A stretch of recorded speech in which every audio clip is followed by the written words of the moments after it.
বাহিরে আমাদের বৃষ্টি পড়তেছে, থান্ডার স্টর্ম। আর এরকম টাইমে খিচুড়ি আর গরু মাংস না হলে কি হয়?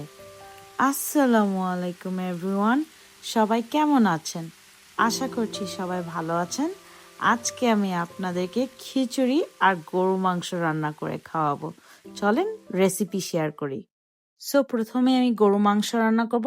গরু মাংসটা যেহেতু রান্না করতে বেশি সময় লাগে, তাই প্রথমে প্যানে তেল দিয়ে আমি এখানে গরম মশলা দিয়ে দিচ্ছি, এলাচি, দারচিনি, তেজপাতা, লবঙ্গ এবং গোলমরিচ দিয়ে পেঁয়াজ অ্যাড করে আমি এটাকে ভালোভাবে ব্রাউন করে নিব।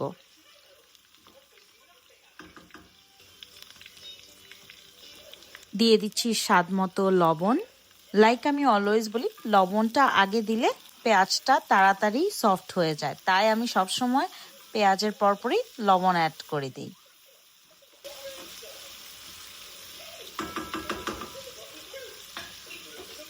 আমার পেঁয়াজটা ব্রাউন হয়ে গেছে অলমোস্ট। এখন আমি এখানে মশলাগুলো একটা একটা করে অ্যাড করে ফেলবো। সো প্রথমেই আমি এখানে আদা, রসুন আর পেঁয়াজ বাটা একসাথে দিয়ে দিয়েছি। অলমোস্ট সবগুলো 1 বিগ টেবিল স্পুন সমান সবগুলো ছিল। দিয়ে আদা, রসুন আর পেঁয়াজটাকে ভালোভাবে একটু ভেজে নিব, তাহলে এটার কাঁচা গন্ধটা চলে যাবে।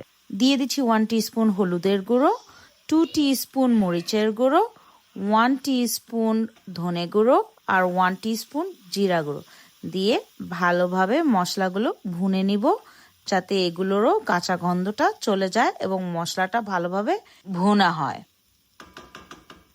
অ্যাবাউট 30 সেকেন্ড পরেই আমি এখন গরু মাংসগুলোকে অ্যাড করে দিব। এখানে আমার অলমোস্ট 1.5 কেজি গরু মাংস আছে, হাড় সহ। সো আমি এখন এগুলোকে দিয়ে ভালোভাবে মাংসটাকে কষিয়ে নিব।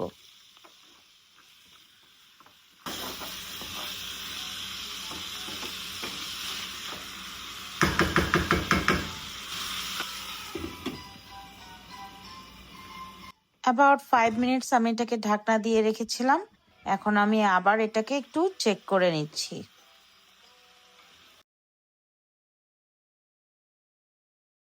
চেক করে ঢেকে দিয়েছিলাম, এখন আবার চেক করছি কি অবস্থা। দেখলাম যে অলমোস্ট পানি উঠে এসেছে। সো খুবই ভালো, মশলা কষানো অলমোস্ট ভালোভাবেই হচ্ছে। কিভাবে বুঝবেন মশলা আপনার কষিয়ে এসেছে, মাংস ভালোভাবে কষেছে? যখন উপরে তেল ভেসে উঠবে। তেলটা যখন ভেসে উঠবে মাংস তখনই অলমোস্ট 80% কুক হয়ে যায়। গরু মাংস কিন্তু এক একজন এক একভাবে রান্না করে। আপনাদের অঞ্চলে হয়তো বা একরকম, আমার অঞ্চলে এরকম। বাট আমার আম্মু আব্বু আমাকে যেভাবে ছোটবেলা থেকে শিখিয়েছে আমি ওভাবেই রান্না করি। আমি এখন গরু মাংসে আলু অ্যাড করে দিয়েছি। আলু আমার বাসার সবার পছন্দ। সো গরু মাংস কি আলু ছাড়া হয়? সো দ্যাটস ওয়াই আলু অ্যাড করে দিলাম। দিয়ে দিলাম পানি। গরম পানি অ্যাড করলে ইজ দ্য বেস্ট, কারণ খুবই তাড়াতাড়ি তখন মাংস সেদ্ধ হয়ে যায়। আপনি কখনোই ঠান্ডা পানি অ্যাড করবেন না, কারণ যেহেতু গরু মাংস অলরেডি আপনি কুক করতেছেন, ওই অবস্থায় যদি আপনি ঠান্ডা পানি দেন তাহলে মাংসটা ভালোভাবে সেদ্ধ হবে না। So about 15 minutes later, look, আমার আলু অ্যান্ড গরু মাংস রেডি। আমার গরু মাংস ইজ ডান। নাও আমরা এখন আমার খিচুড়ি রেডি করব। সো আমি একটা প্যানে এখানে মুগ ডাল দিয়ে দিয়েছি। আজকে আমি খিচুড়িটা মুগ ডালের খিচুড়ি বানাবো, দ্যাটস ওয়াই শুধু মুগ ডাল ইউজ করব।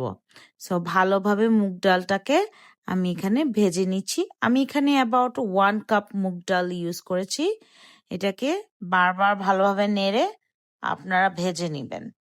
আমি 2 মিনিটসের জন্য অবশ্য টার্ন অ্যারাউন্ড করছিলাম, করতে না করতেই একটু ব্রাউন হয়ে গেছে। So next time don't move from the stove. So আমি এখন এখানে দিয়ে যাচ্ছি 2 কাপস অফ পোলাওয়ের চাল।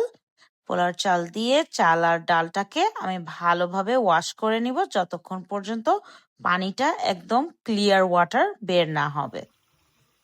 দিয়ে আমি এখন একটা ছাঁকনি দিয়ে চালটাকে ভালোভাবে ধুয়ে ছেঁকে নেব, যাতে কোনো পানি না থাকে। এখন একটা ফ্রাইং প্যানে আমি দিয়ে দিচ্ছি তেল আর গরম মশলা। এখানে আমি ইউজ করেছি এলাচি, দারচিনি আর তেজপাতা। আর পেঁয়াজ দিয়ে এখন এটাকে ভালোভাবে ফ্রাই করে নিব। ফ্রাই করার পর আমি এখানে দিয়ে দিচ্ছি 1 টেবিল স্পুন আদা রসুন আর পেঁয়াজ বাটা। যখন এটা একটু ভাজা ভাজা হয়ে আসবে আমি দিয়ে দিব আমার চাল আর ডালের মিক্সচারটা, দিয়ে এটাকে ভালোভাবে ভেজে নিব। আপনি যত বেশি চাল আর ডালকে ভাজবেন তত ঝরঝরা আপনার খিচুড়ি হবে। হাফওয়ে যখন চালটা ভেজে আসবে আমি এখানে স্বাদ মতো লবণ দিয়ে দিয়েছি, 1/2 টিস্পুন হলুদ দিয়ে দিয়েছি, দিয়ে ভালোভাবে আবার চালটাকে ভাজা শেষ করে নিচ্ছি। দিয়ে দিলাম অ্যাবাউট 10-12টা কাঁচামরিচ। এই কাঁচামরিচটার থেকে খুব সুন্দর একটা ঘ্রাণ বের হবে। এখন চাল ভাজার পর আমি দিয়ে দিলাম পরিমাণ মতো পানি।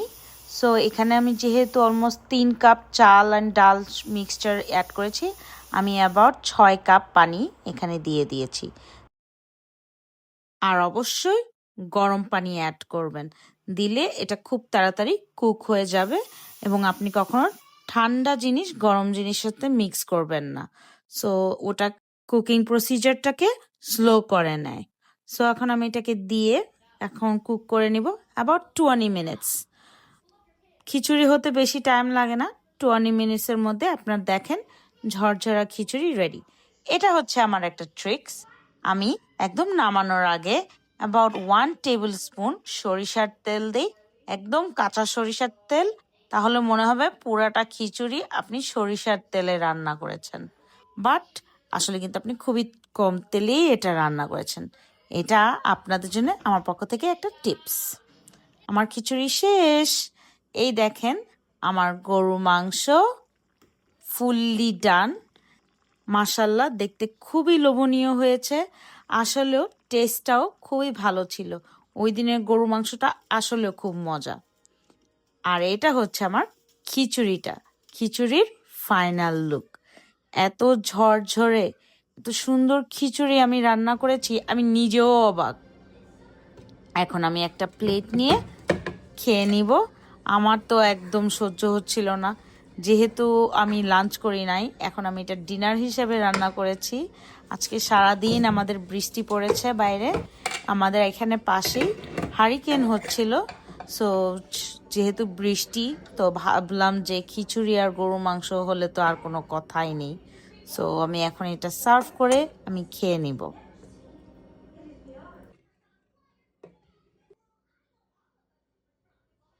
খিচুড়ি আর গরু মাংস, কিছু তো একটা মিসিং।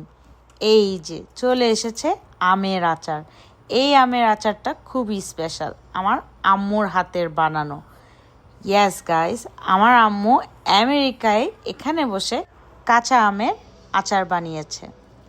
এখন আমি খেয়ে নিচ্ছি, চলেন আমার খাওয়া দেখি এখন। আহারে, আমি এখন ভয়েস ওভার দিচ্ছি, আমার তো এখনই খেতে ইচ্ছা করছিল। বাট আসলেও খাবারটা খুব মজা ছিল, আপনারা সবাই রেসিপিটা ট্রাই করবেন। মাংসটা এত সফট ছিল। আমি আরও নিয়ে নিয়েছি আমার গার্ডেন থেকে কিছু টমেটো আর কাঁচামরিচ, এটা দিয়ে আমি এখন খিচুড়িটা খাবো।